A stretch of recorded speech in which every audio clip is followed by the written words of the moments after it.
कि अपने दुश्मनों पर भारतीय जनता पार्टी सिर्फ ईडी से क्यों केस कराती है,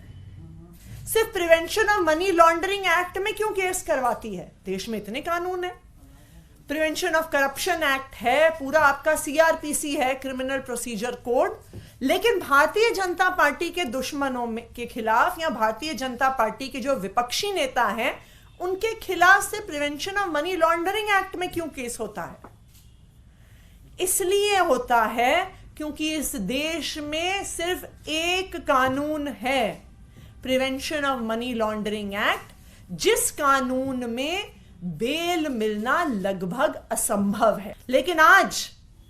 ईडी पीएमएलए को ड्रग्स की तस्करी के लिए नहीं इस्तेमाल कर रही है, आतंकवादियों के खिलाफ नहीं इस्तेमाल कर रही है,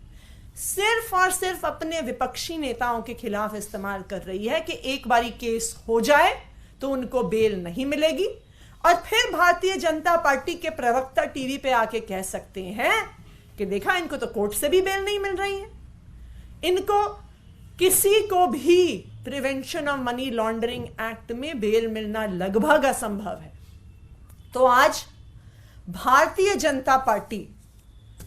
चाहे भारतीय जनता पार्टी के नेताओं के खिलाफ लड़ रहे किसानों को,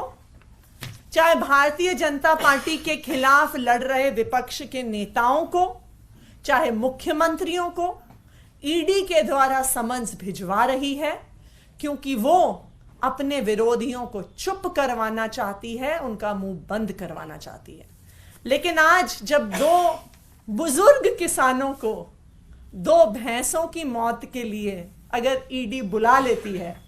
तो ईडी का पर्दाफाश पूरे देश के सामने हो जाए। अभी तो अरविंद केजरीवाल को समन किया है, हेमंत सोरेन को समन कर रहे हैं, तेजस्वी यादव को समन कर रहे हैं, अब भूपेश बघेल का नंबर आ गया है।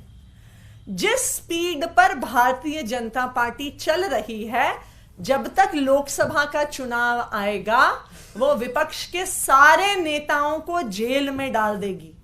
क्योंकि इससे अच्छा चुनाव जीतने का क्या तरीका हो सकता है, इससे आसान चुनाव जीतने का क्या तरीका हो सकता है कि आप अपने सारे विपक्ष को जेल में डाल दीजिए। जेल में ना वो प्रचार कर पाएंगे, ना वो ठीक से चुनाव लड़ पाएंगे और आप चुनाव जीत जाइए।